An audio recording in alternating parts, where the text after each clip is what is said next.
నమస్కారం ETV news కు స్వాగతం. ముందుగా ముఖ్యాంశాలు. ఎల్ నినో పరిస్థితుల్లోనూ ప్రగతి పథంలో ఆంధ్రప్రదేశ్ 10.7% వృద్ధి సాధించినట్టు నివేదిక. ఆర్థిక క్రమశిక్షణ సాంకేతికత వల్లే సాధ్యమైందన్న సీఎం. భవిష్యత్తులో 15% వృద్ధి రేటు సాధించాలన్న చంద్రబాబు. అన్ని ప్రభుత్వ శాఖలు నిర్దిష్ట ప్రణాళికలు అమలు చేస్తే సాకారం అవుతుందని వెల్లడి. నకిలీ పోలీసులతో ర్యాలీలు చేసే వారిపై కఠిన శిక్షలు తప్పవన్న ఏపీ సర్కార్. వైసీపీ నేతలు దిగజారుడు చర్యలు చేపట్టారని హోంమంత్రి విమర్శ. ఎస్ఐఆర్ ఎన్యూమరేషన్ వివరాలు వెల్లడించిన సీఈఓ. తెలంగాణలో 2,64,87,214 మంది ఓటర్లు. 73,39,234 ఓట్లు తగ్గినట్టు ప్రకటన. సీఎం రేవంత్ రెడ్డి తన సోదరులకు తెలంగాణ రాసిచ్చేశారని బీఆర్ఎస్ ఆరోపణ. ఉద్యోగులే లేని కంపెనీకి 200 కోట్ల విలువ చేసే భూమి ఇచ్చారని ఆక్షేపణ. పార్లమెంటు ప్రాంగణంలో అధికార విపక్షాల పోటాపోటీ ఆందోళన. జార్ఖండ్లో జేపీఎస్సీ అక్రమాలపై ఎన్డీఏ నిరసన. అయోధ్యపై ఇండీ కూటమి నినాదాలు. అమెరికా ఇజ్రాయిళ్లతో ఉద్రిక్తతల వేళ సైనిక నాయకత్వంలో ప్రక్షాళన చేపట్టిన ఇరాన్. ఐఆర్జీసీ ఇతర కీలక విభాగాల అధినేతలను మార్చిన మొజ్దాబా.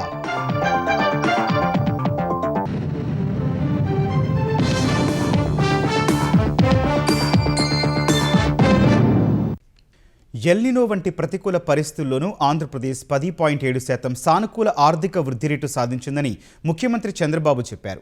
భవిష్యత్తులో రాష్ట్ర వృద్ధి రేటును 15% తీసుకెళ్లేలా ప్రతి ప్రభుత్వ శాఖ వనరులను సమర్థంగా నిర్వహిస్తూ నిర్దిష్ట లక్ష్యాలతో ప్రణాళికలు రూపొందించాలని అధికారులను ఆదేశించారు.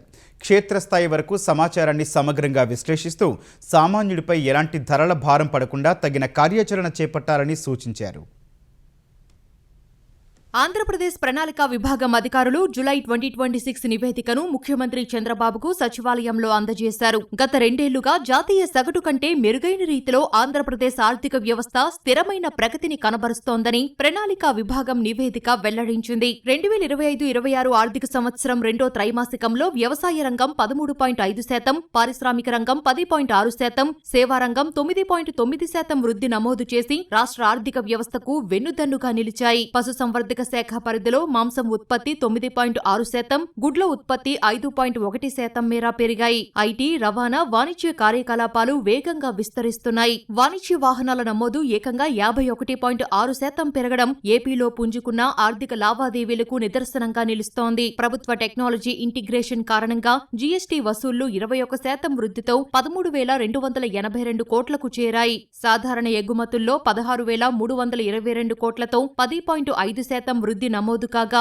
ఎస్టీపీఐ ద్వారా సాగిన ఎగుమతులు 32.2% మేర పెరిగాయి. 2.88 లక్షల కోట్ల విలువైన మెగా ప్రాజెక్టుల పెట్టుబడులు గ్రౌండింగ్ కావడం సహా ఎంఎస్ఎంఈ రంగంలో 60,000 కోట్ల మేర పెట్టుబడులు వచ్చినట్టు ప్రణాళికా విభాగం నివేదిక తెలిపింది. పన్ను, పన్నేతర ఆదాయాలు గణనీయంగా పెరిగినట్టు వివరించింది. నిరంతరం ఆర్థిక క్రమశిక్షణ పాటిస్తూ సాంకేతిక పరిజ్ఞానాన్ని విస్తృతంగా వినియోగించడం వల్లే ఈ స్థాయి ఫలితాలు సాధ్యమయ్యాయని చంద్రబాబు పేర్కొన్నారు. ఎల్ నినో ప్రభావంతో వర్షపాతం తక్కువగా నమోదైనప్పటికీ స్థూల ఉత్పత్తి పడిపోకుండా అన్ని ప్రభుత్వ శాఖలు పరస్పర సమన్వయంతో పనిచేయాలని సీఎం స్పష్టం చేశారు. వాణిజ్య పన్నుల శాఖ తరహాలోనే ప్రతి ప్రభుత్వ శాఖలో కూడా అత్యాధునిక టెక్నాలజీని అనుసంధానించి నిర్దేశిత లక్ష్యాలను చేరుకోవాలని సూచించారు. కృష్ణానదిలో ప్రవాహాలు లేనందున గోదావరి వరద నీటిని మళ్లించి కృష్ణా డెల్టాను ఆదుకున్నామని, భూగర్భ జలాలు తగ్గుతున్న తరుణంలో నీటి లభ్యత, ఉత్పత్తుల విలువ జోడింపుపై ప్రత్యేక ప్రత్యామ్నాయ ప్రణాళికలు సిద్ధం చేయాలన్నారు. ప్రజలపై నిత్యావసర ధరల భారం పడకుండా పర్యవేక్షించేందుకు ప్రత్యేక కమిటీని ఏర్పాటు చేయాలని అధికారులను ఆదేశించారు. అంతర్జాతీయ మార్కెట్లకు ఎగుమతులపై ఎలాంటి ప్రభావం పడకుండా జాగ్రత్త వహించాలన్నారు. లక్ష్య సాధన సులువయ్యేలా జిల్లా, నియోజకవర్గం, మండల వారీగా నివేదికలు తయారు చేయాలని నిర్దేశించారు. ఆర్థిక క్రమశిక్షణ పాటిస్తూనే అభివృద్ధి, సంక్షేమ ఫలాలను ప్రజలకు సమర్థంగా అందించేలా ప్రణాళిక రూపుదిద్దుకోవాలని సీఎం దిశానిర్దేశం చేశారు. సూపర్ ఎల్నినో ప్రభావంపై వ్యవసాయ శాస్త్రవేత్తల బృందాలతో క్షేత్రస్థాయి పరిశీలన చేయిస్తున్నట్లు ఆంధ్రప్రదేశ్ ఆర్థిక శాఖ మంత్రి పయ్యావుల కేశవ్ చెప్పారు. ఆచార్య ఇంజనీరింగ్ వ్యవసాయ విశ్వవిద్యాలయం ఉపకులపతి పాలడుగు సత్యనారాయణతో పాటు శాస్త్రవేత్తల బృందం అనంతపురంలో మంత్రి పయ్యావుల కేశవ్ను కలిసింది. ఏపీలో ఎల్నినో ప్రభావం క్షేత్రస్థాయిలో ఏ మేరకు ఇబ్బందులు కలిగిస్తుందో పరిశీలించేందుకు వ్యవసాయ శాస్త్రవేత్తలతో ప్రత్యేక బృందాలను ఏర్పాటు చేశామని మంత్రి చెప్పారు. ఆయా బృందాలు రైతు సేవా కేంద్రాల పరిధిలో క్షేత్రస్థాయి పర్యటనలు చేసి ప్రభుత్వానికి నివేదిక ఇవ్వనున్నట్లు కేశవ్ వివరించారు. నివేదిక అందగానే యుద్ధ ప్రాతిపదికన ప్రభుత్వం చర్యలు చేపడుతుందని పేర్కొన్నారు. వాళ్ళ టీమ్స్ జిల్లాలో ప్రతి పల్లెల్లోనూ కూడా ఈ పర్యటనలు చేయడం జరిగింది వారం రోజులుగా. ఇవాళ ఫైనల్గా వైస్ ఛాన్సలర్ గారు వచ్చారు. జిల్లా మీద ఒక సమగ్రమైనటువంటి నివేదికను రూపొందించుకుని ప్రత్యామ్నాయ పంటలు చేయాలా, ప్రత్యామ్నాయ ప్రణాళికలు ఏం చేయాలి అనేటువంటి ఆలోచనలు చేసుకునేటువంటి ప్రయత్నం చేయడం జరుగుతుంది. రైతాంగానికి బాసటగా నిలవడానికి ప్రభుత్వం చేయాల్సినటువంటి ప్రతి ప్రయత్నాన్ని కూడా చేస్తుందనేటువంటిది వారందరికీ కూడా చెప్పదలుచుకున్నారు. ఉద్యోగాల పేరిట మోసపోయి బ్యాంకాక్లో చిక్కుకున్న తెలుగు విద్యార్థులను క్షేమంగా స్వస్థలాలకు తీసుకొచ్చేందుకు ఆంధ్రప్రదేశ్ విద్యాశాఖ మంత్రి లోకేష్ కృషి చేస్తున్నారు. మంత్రి ఆదేశాలతో ఏపీ భవన్ అధికారులు విద్యార్థులతో సమన్వయం చేస్తున్నారు. థాయిలాండ్లో ఇబ్బంది పడుతున్న విద్యార్థులతో మాట్లాడి ఆ సమాచారాన్ని థాయిలాండ్లోని భారత రాయబారికి పంపారు. స్థానిక కరెన్సీ లేక ఇబ్బంది పడుతున్నారని భారత రాయబారికి ఏపీ భవన్ కమిషనర్ తెలిపారు. థాయ్ ఇమిగ్రేషన్ అధికారులకు తగిన సూచనలు ఇవ్వాలని విజ్ఞప్తి చేశారు. అవసరమైన అన్ని డాక్యుమెంట్స్ ఆంధ్రప్రదేశ్ ప్రభుత్వం అందిస్తుందన్నారు. విద్యార్థులు సురక్షితంగా స్వదేశానికి చేరేలా సహకారం అందించాలని కోరారు. డిఎస్సిపై వైసీపీ నిరసనలను ప్రజలు చీత్కరించుకుంటున్నారని బీజేపీ ఆంధ్రప్రదేశ్ అధ్యక్షుడు మాధవ్ అన్నారు. గతంలో వైఎస్ఐఎన్లో జరిగిన పేపర్ లీకేజీల అంశంపై జగన్, షర్మిల స్పందించాలని ఆయన డిమాండ్ చేశారు. కూటమి ప్రభుత్వ హయాంలో డిఎస్సి పరీక్ష అత్యంత పారదర్శకంగా జరిగిందని, క్రీడా కోటాలో ఉద్యోగాలపై ప్రభుత్వం ఇప్పటికే స్పష్టతనిచ్చిందని పేర్కొన్నారు. ఎత్తున పారదర్శకంగా ఎగ్జామినేషన్ నిర్వహించారు. ఎగ్జామినేషన్ నిర్వహణ కానీ, ర్యాంకులు ఇవ్వటం కానీ అన్నీ కూడా బాగా జరిగాయి. తర్వాత రిక్రూట్మెంట్ విషయంలో ముఖ్యంగా స్పోర్ట్స్ కోటా సంబంధించిన అంశం బయటకు రావడం జరిగింది. దాన్ని కూడా పూర్తి స్థాయిలో ఎడ్యుకేషన్ డిపార్ట్మెంట్ ప్రజెంటేషన్ చేసింది. నారా లోకేష్ గారు కూడా మొత్తం అంశాలన్నీ కూడా ప్రదర్శించడం జరిగింది, సవాల్ చేయడం కూడా జరిగింది. వీటిపైన ఏదైనా ప్రశ్నించిన పేర్లు చెప్పారు. వాళ్ళు ఎవరైతే టీచర్స్గా సెలెక్ట్ అయిన వాళ్ళందరూ కూడా ఆందోళన చేస్తున్నారు. మా యొక్క జీవితాన్ని భగ్నం చేయదు. గతంలో 2008-12లో మీ నాన్నగారు హయాంలో, తర్వాత ఇంకోసారి జరిగిన అంశం కాంగ్రెస్ ప్రభుత్వ హయాంలో జరిగిన ఏవైతే ఉన్నాయో ఆ విధంగా మా జీవితాలు చేయొద్దని చెప్పి ఆందోళన చేస్తున్నారు. కనుక ఏమీ దిక్కుతోచని వైసీపీ మళ్ళీ ఒకసారి ఇవాళ బయటకు వచ్చింది. ప్రజలు వాళ్ళని చిత్కారాలు కొడుతున్నారు డిఎస్సి విషయంలో. తెలంగాణలో నిర్వహించిన ఎస్ఐఆర్లో 73,39,234 ఓట్లు తగ్గాయి. ఈ మేరకు ఎన్యూమరేషన్ వివరాలు వెల్లడించిన తెలంగాణ ప్రధాన ఎన్నికల అధికారి కార్యాలయం రాష్ట్ర వ్యాప్తంగా 2,64,87,214 ఓటర్లు నమోదైనట్లు వెల్లడించింది. ఇది గతంలో ఉన్న ఓట్లతో పోలిస్తే 78.3% అని పేర్కొంది. రాష్ట్ర వ్యాప్తంగా 21.7% ఓట్లు తగ్గినట్లు వివరించింది. రాష్ట్ర వ్యాప్తంగా 9,22,230 మంది ఓటర్లు మరణించినట్లు గుర్తించారు. అందుబాటులో లేని ఓటర్లు 11,25,546గా వివరించింది. ఇతర ప్రాంతాలకు బదిలీ అయిన ఓటర్లు 45,18,961గా ఈసీ పేర్కొంది. మరో చోట ఓటు ఉన్నవారు 6,70,203 మంది ఉన్నట్లు తెలిపింది. ఇతర కారణాలతో ఎన్యూమరేషన్ కాని ఓటర్లు 102,294 మంది ఉన్నట్లు సీఈఓ కార్యాలయం వెల్లడించింది. తెలంగాణలో ఈ నెల 17న ఓటర్ల ముసాయిదా జాబితా ప్రకటించనుంది. ముఖ్యమంత్రి రేవంత్ రెడ్డి తన సోదరులకు తెలంగాణను రాసి చేశారని బీఆర్ఎస్ కార్యనిర్వాహక అధ్యక్షుడు కేటీఆర్ విమర్శించారు. ఉద్యోగులే లేని ఓ కంపెనీకి చైర్మన్గా సీఎం తమ్ముడు కొండలరెడ్డి వ్యవహరిస్తున్నారన్న ఆయన ఆ సంస్థకు ప్రభుత్వం 200 కోట్లు విలువ చేసే భూమిని కేటాయించిందని ఆరోపించారు. ఈ అంశాన్ని గవర్నర్ దృష్టికి కూడా తీసుకెళ్తామన్న కేటీఆర్ ఈ భూ కేటాయింపులకు సీఎం సోదరుడికి సంబంధం లేదని మంత్రి శ్రీధర్ బాబు బుకాయిస్తున్నారని మండిపడ్డారు. ఈ అనుముల కొండలరెడ్డి గారి టెసరాక్ట్ అనే కంపెనీ భాగోతం. కంపెనీకి ఒక ఉద్యోగి లేడు, కంపెనీకి రూపాయి ఆదాయం లేదు, ₹1,00,000 పెయిడప్ క్యాపిటల్, ఆఫీసు అడ్రస్ లేదు. కానీ వడ్డించేవాడు మనవాడైతే ఎక్కడ కూర్చుంటే ఏమి? ఇవాళ 200 కోట్ల విలువ చేసే ప్రభుత్వ స్థలాన్ని 7 కోట్ల రూపాయలకి, గజం ₹3,700 చొప్పున కొండలరెడ్డికి అన్నగారు రాసిచ్చారు. మరి ఇది స్కామా కాదా? మరి పక్క రాష్ట్రంలో కర్ణాటకలో ముఖ్యమంత్రి గారి సతీమణికి ఆనాడు 3 ఎకరాల స్థలం ఇస్తేనే ఆ ముఖ్యమంత్రి రాజీనామా చేసే పరిస్థితి వచ్చింది. తప్పకుండా ఈ అంశాన్ని వదిలిపెట్టం.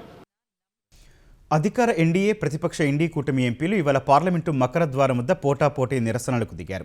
జార్ఖండ్లో జేపీఎస్సీ అక్రమాలపై నిరసన తెలిపిన యువతపై పోలీసులు దారుణంగా లాఠీచార్జ్ చేశారని అధికార పక్షం ఎంపీలు నినదించారు.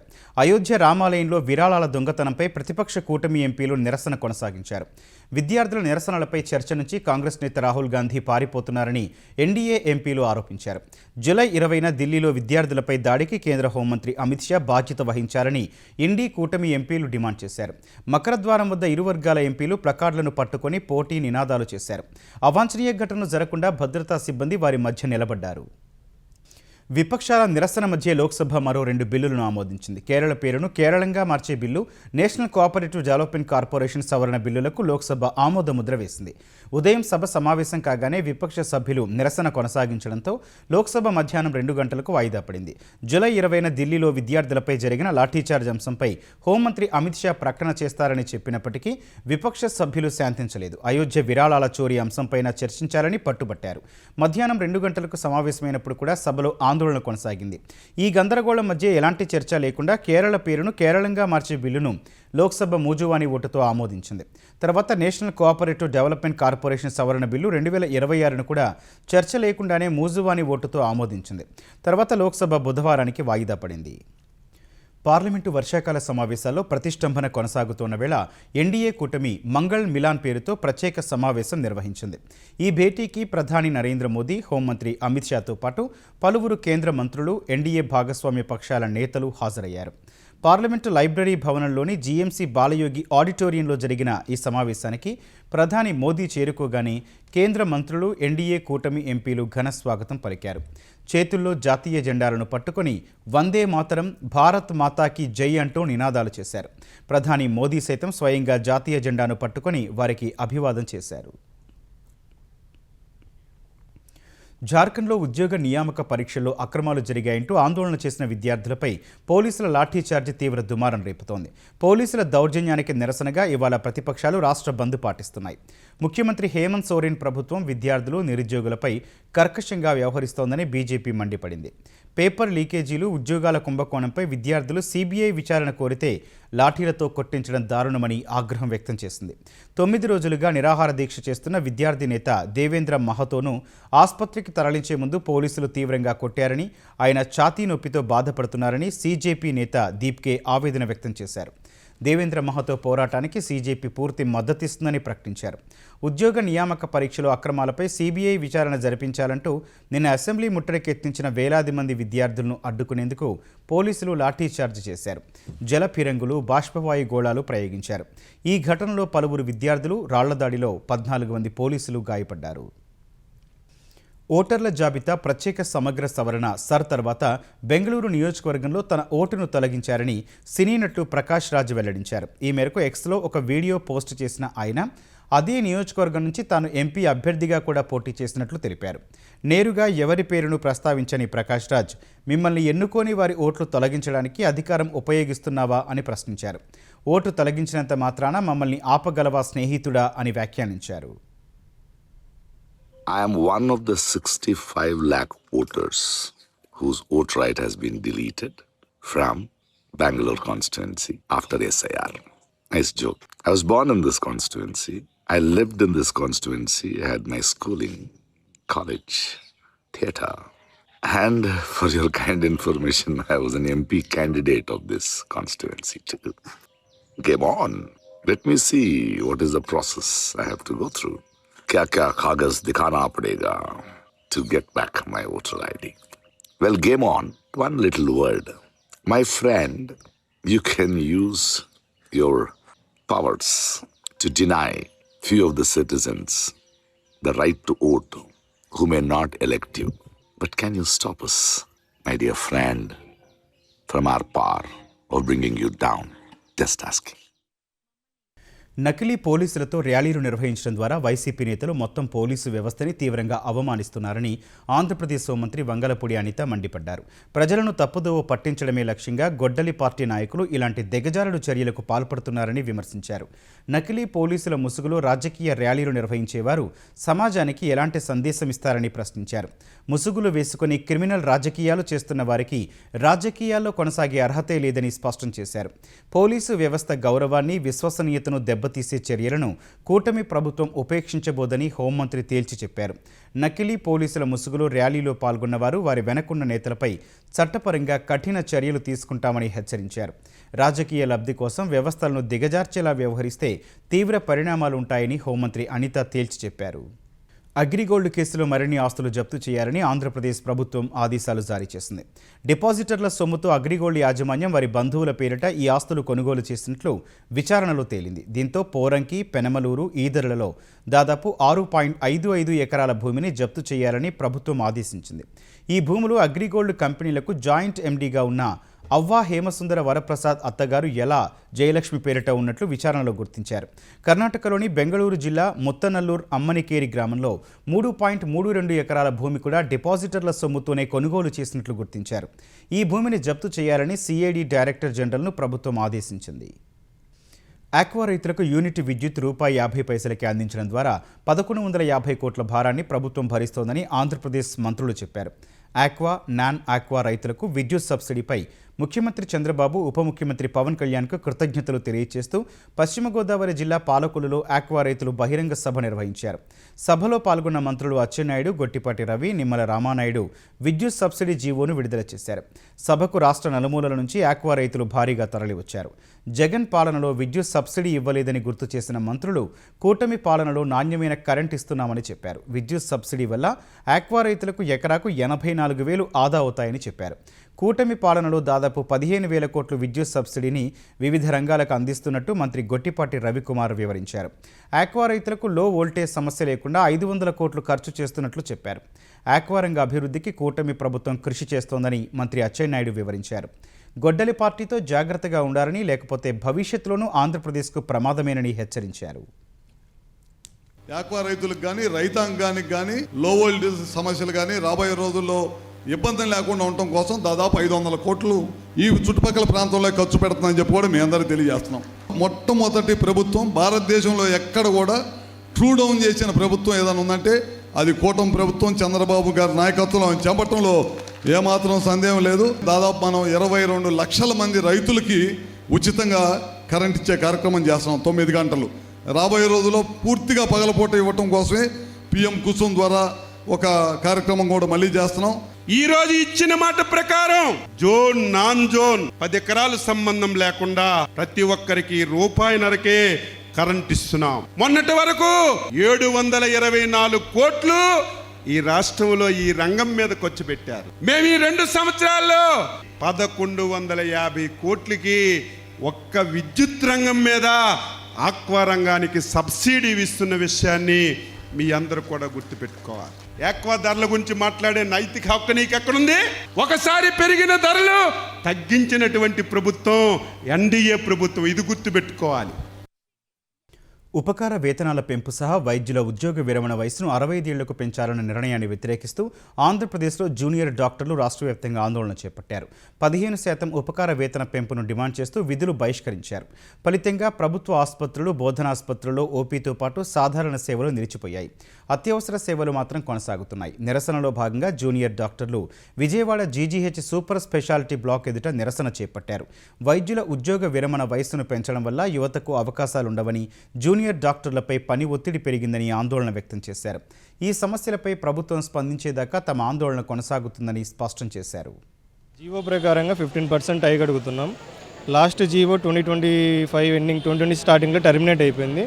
సో 2026 నుంచి సేమ్ జీవో ప్రకారంగా 15% హైక్ అడుగుతున్నాం, స్టైఫండ్ హైక్.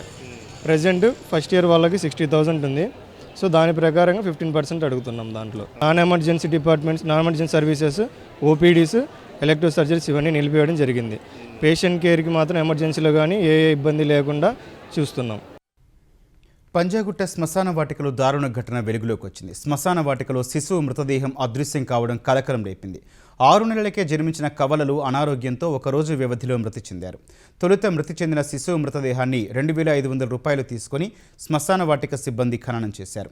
మరుసటి రోజు రెండో శిశువు కూడా మృతి చెందగా ఇద్దరినీ ఒకే చోట ఖననం చేయించేందుకు కుటుంబ సభ్యులు శ్మశాన వాటికకొచ్చారు.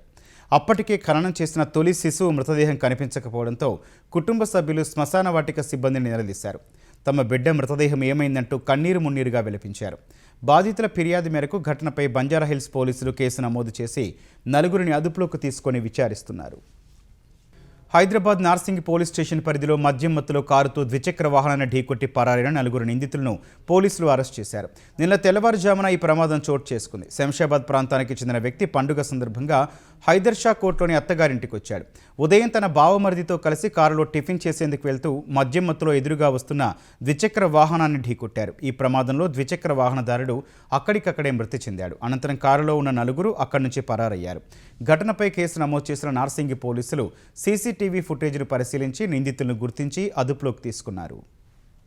అమరావతి ప్రాంతంలోని కృష్ణానదిలో మొసలి కలకలం రేపింది. తాళ్లాయపాలెం రేవు సమీపంలోని లంకగట్టుపైకి భారీ మొసలి చేరగా చేపల వేట, ఇతర పనులకు వెళ్లిన స్థానికులు భయాందోళనకు గురయ్యారు. ప్రజల అలికిడిని గమనించిన మొసలి క్షణాల్లోనే తిరిగి నదిలోకి జారుకుంది. పనులకు వెళ్లిన వారు తీసిన మొసలి ఫోటో రాజధాని గ్రామాల్లో చర్చకు దారితీసింది. గత ప్రభుత్వ హయాంలో వేరే ప్రాంతంలో దొరికిన 3 మొసళ్లను అటవీశాఖకు అప్పగించకుండా కృష్ణానదిలో విడిచిపెట్టారని ప్రజలు గుర్తు చేసుకుంటున్నారు. ఛత్తీస్గఢ్లో అడవి నుంచి జనావాసాల్లోకి వచ్చిన ఏనుగుల గుంపు బీభత్సం సృష్టించింది. మధ్యప్రదేశ్ నుంచి ఛత్తీస్గఢ్లోని మర్వాహి అటవీ ప్రాంతంలోకి వచ్చిన ఏనుగులు మర్వాహి ఐటీఐ ప్రాంతంలోని బాలికల వసతి గృహంలోకి చొరబడ్డాయి. తర్వాత హాస్టల్ ప్రహారీ గోడ ధ్వంసం చేసి గార్డు గదిలోకి వెళ్లి కిటికీని పగలగొట్టాయి. హాస్టల్లోకి గజరాజుల గుంపు వచ్చిందన్న సమాచారంపై జిల్లా యంత్రాంగం 58 మంది విద్యార్థులను సురక్షిత ప్రాంతానికి తరలించింది.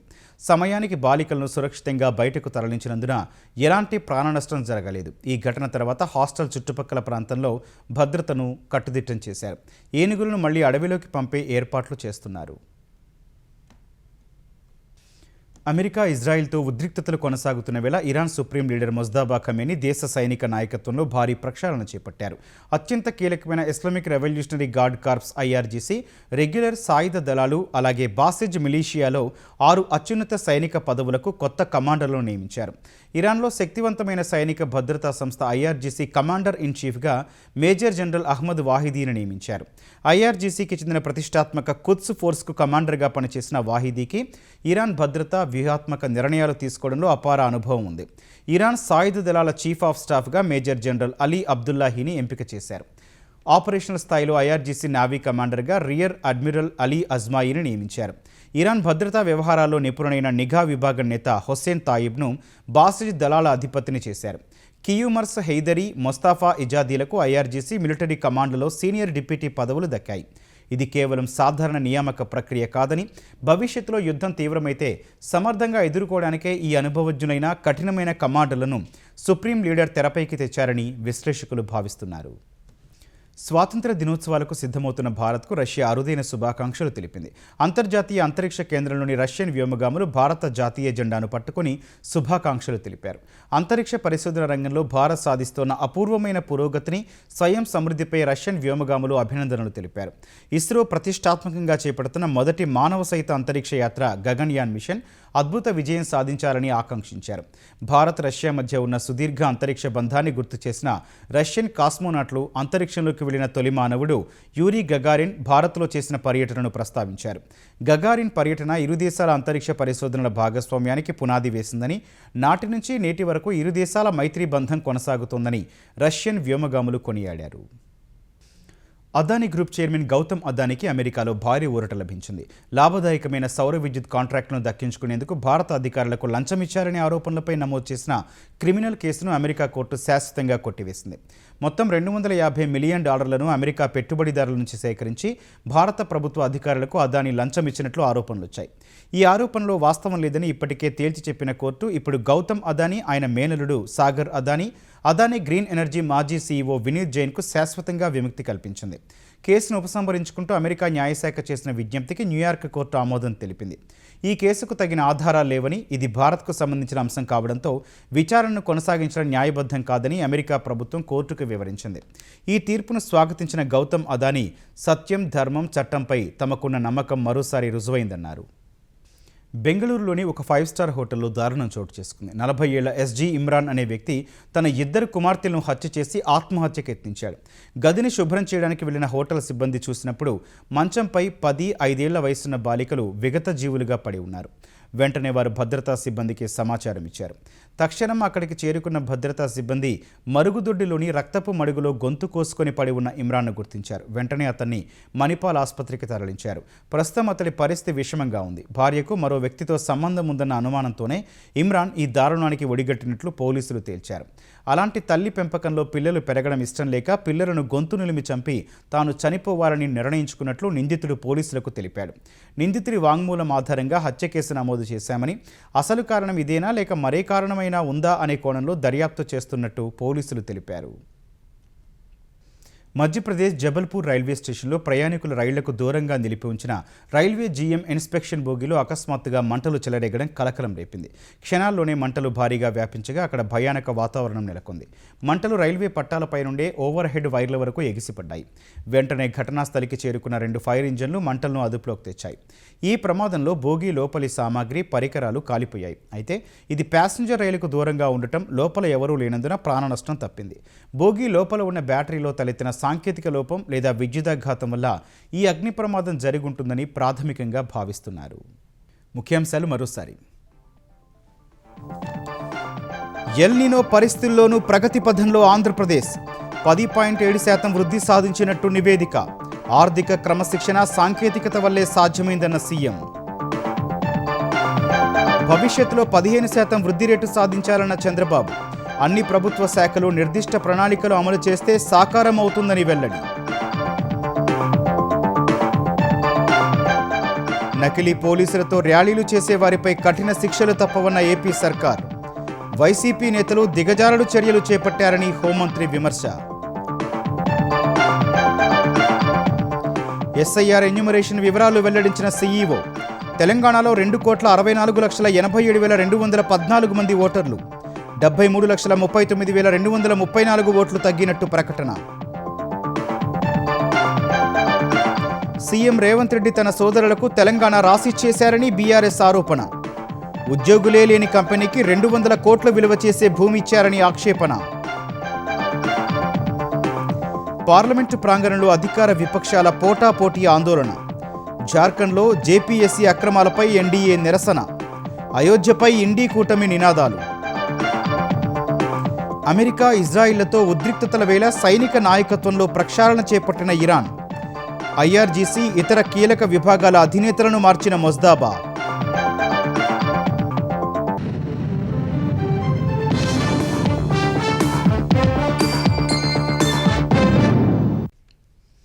ఈటీవీ న్యూస్ సమాప్తం. నమస్కారం.